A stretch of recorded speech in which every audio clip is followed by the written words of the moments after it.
Si México hubiera tenido un desempeño promedio en la pandemia, habríamos evitado cerca de 190,000 muertes por todas las causas. Esto lo concluyó el estudio La Respuesta de México al COVID-19, que elaboró un equipo de académicos del Instituto de Ciencias de la Salud Global de la Universidad de California en San Francisco, Estados Unidos. Se suma a muchos otros estudios, análisis y rankings de institutos y organismos que, con datos del propio gobierno, resaltan las omisiones de México ante el COVID-19. El tema es la renuncia a la gestión de la pandemia en México. Y el tema es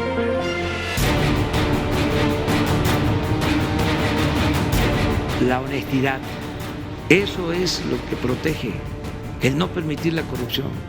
Detente, enemigo, que nos vino esto como anillo al dedo. Una persona que tenga los síntomas, que tenga la enfermedad, no sirve de nada saber si es positivo o negativo.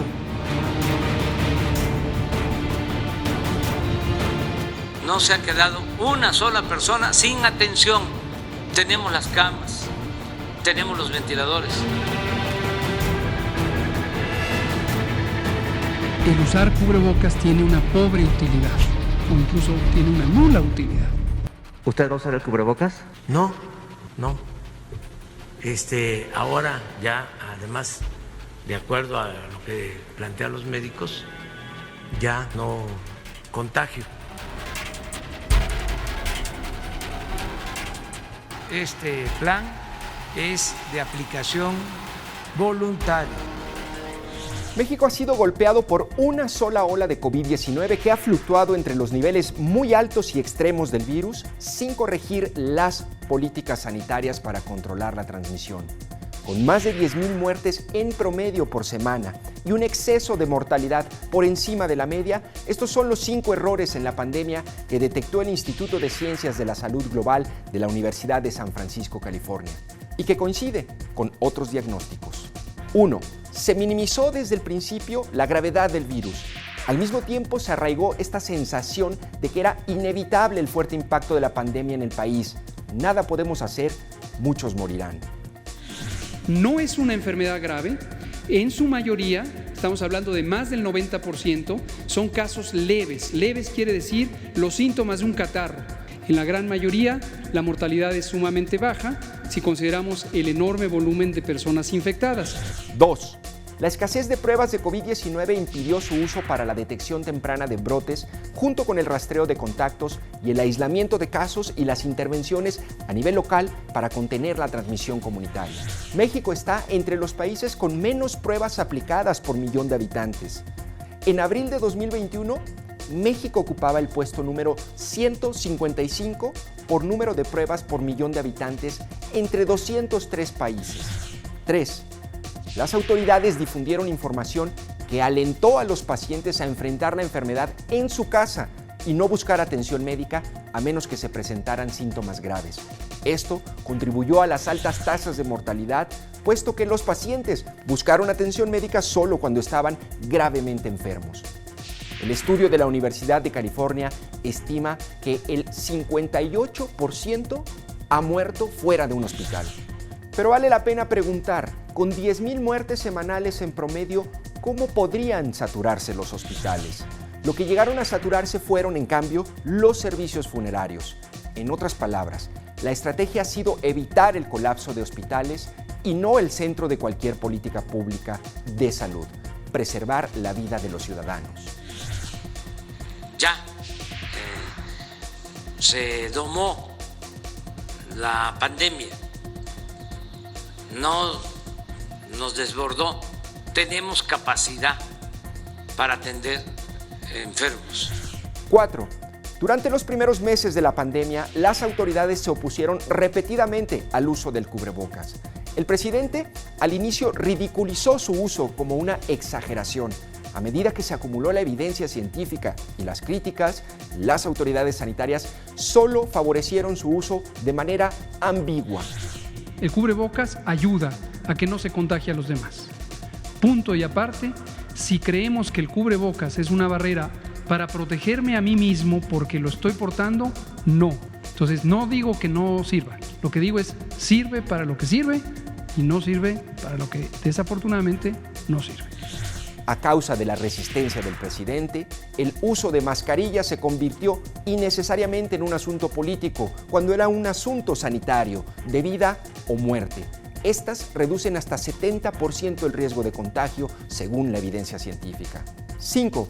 La respuesta a la pandemia permaneció fragmentada entre los niveles de gobierno y polarizada a lo largo de líneas partidistas. El desempeño de los gobiernos estatales fue obstaculizado y muy desigual.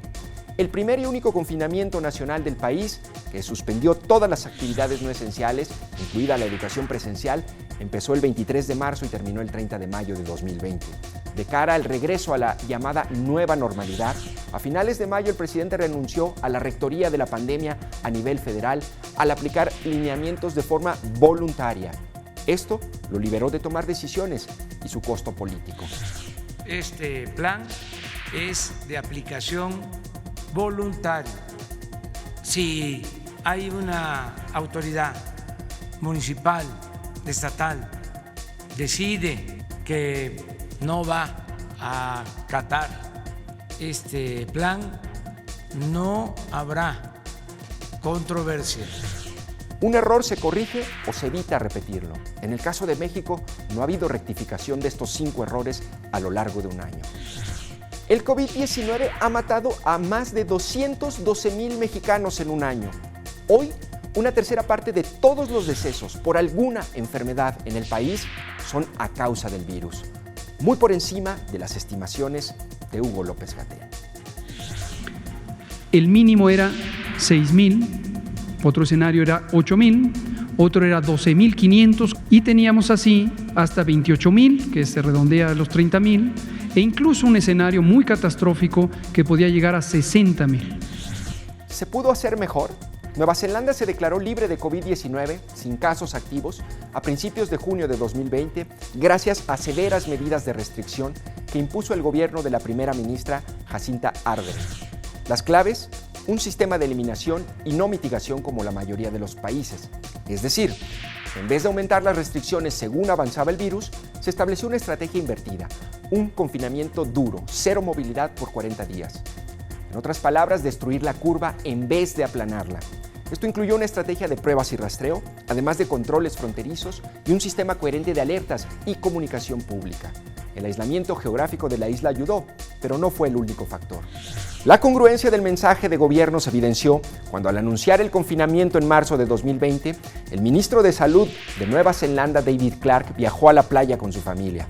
Esto lo obligó a presentar su renuncia y a reconocer que se había comportado como un idiota.